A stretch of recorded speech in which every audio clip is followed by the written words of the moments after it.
Hey guys, ever wondered about building your own house instead of just buying something that somebody else has built? Well, if you've ever thought about building your own house in Dubai, then this video is for you. Show real fast.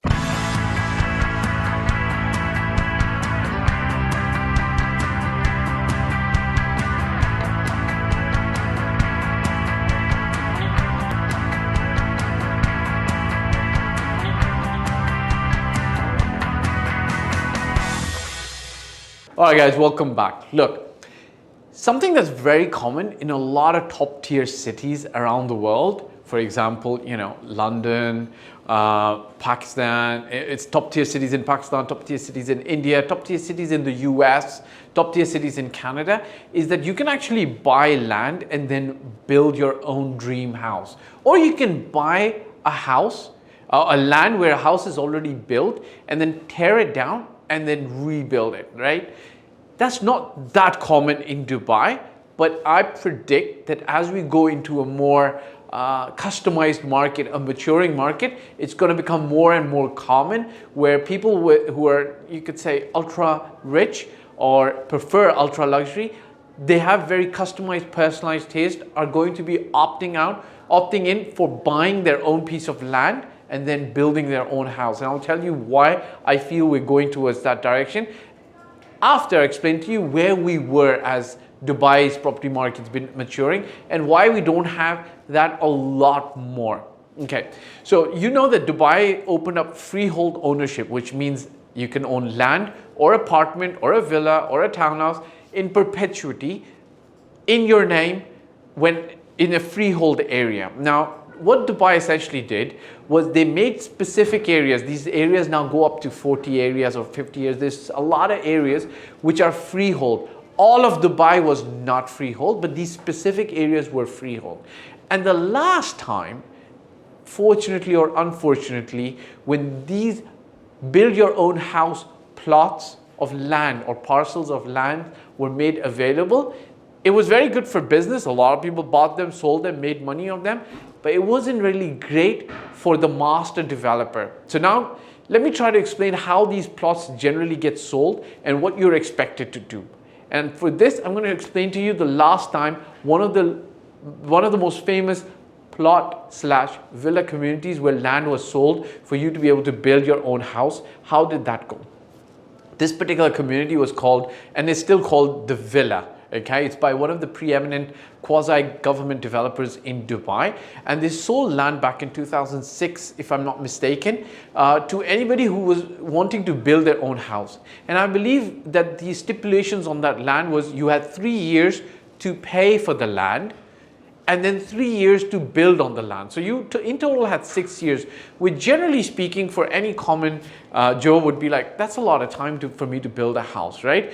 And now generally speaking what happens is this villa is the villa is a master community. It's a place, I'm not going to say outskirts of Dubai, but it's a little bit further away from the center. So the master developer commits to building all the infrastructure around that area, providing the sewage, the telecom, the road and services and the internet and the, all of that the master developer does.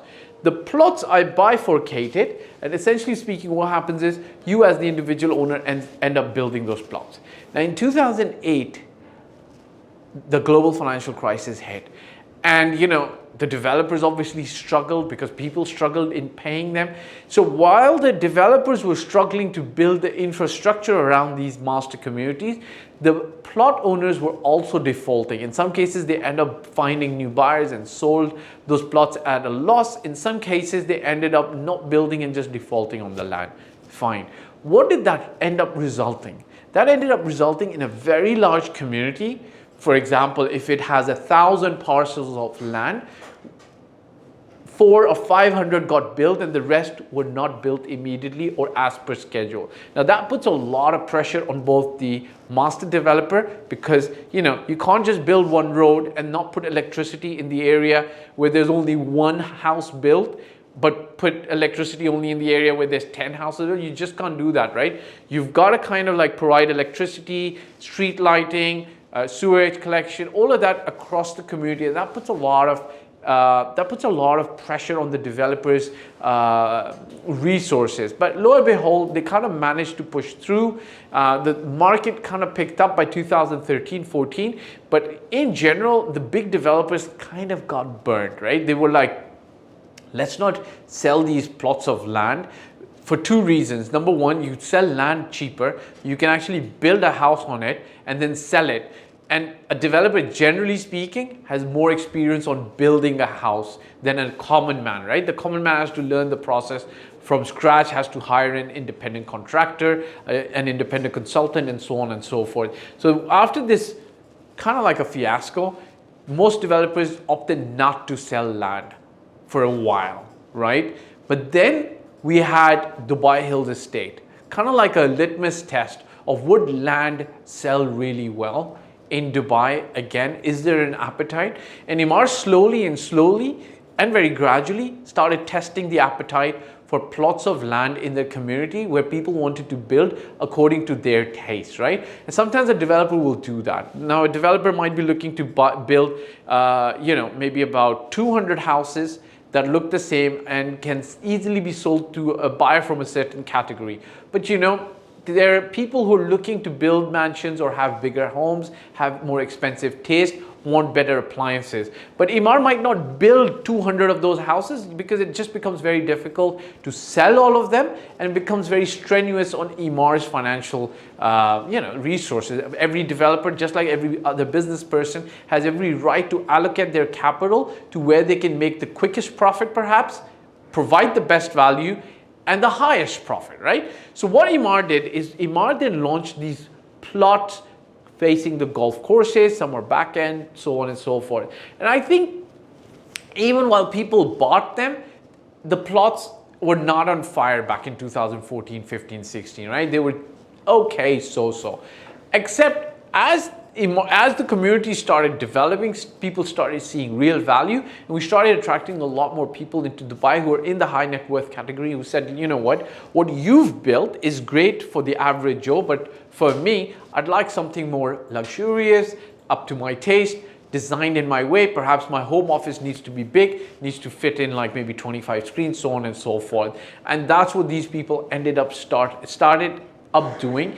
And now other developers, so for example, Damac Hills is offering them, Shobha Heartland's offering them. These are premium locations in different aspects, and they're offering these premium plots where you can actually purchase and then build a house, a dream house, so to speak, in Dubai to your taste. Of course, let's not forget Palm Jumeirah always has plots that are sometimes available. And in the near future, there is rumors that Palm Jebel Ali might get launched. So there will be an opportunity to purchase plots there as well, to build your dream home and gift it to your wife or your mother or your sister, and so on and so forth. So gives you a little background in this video about what the history of plots and freehold areas in Dubai.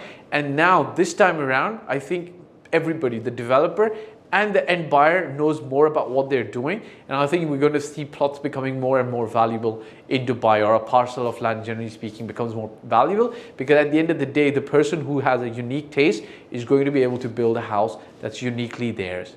Ciao for now. Hey guys, thanks for watching the video. My name is Fahd Dawood. I've been doing this for 15 plus years. I started in 2006 in Toronto, Canada, and since 2007 I've been practicing real estate in Dubai. If you want to work with me, reach out. There's a forum and a mobile number that you can reach out to be able to work with me. I do paid consulting to help you with my services. My team and myself are available.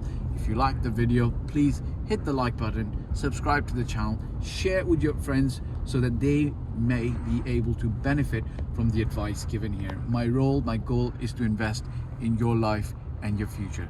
Thanks for watching.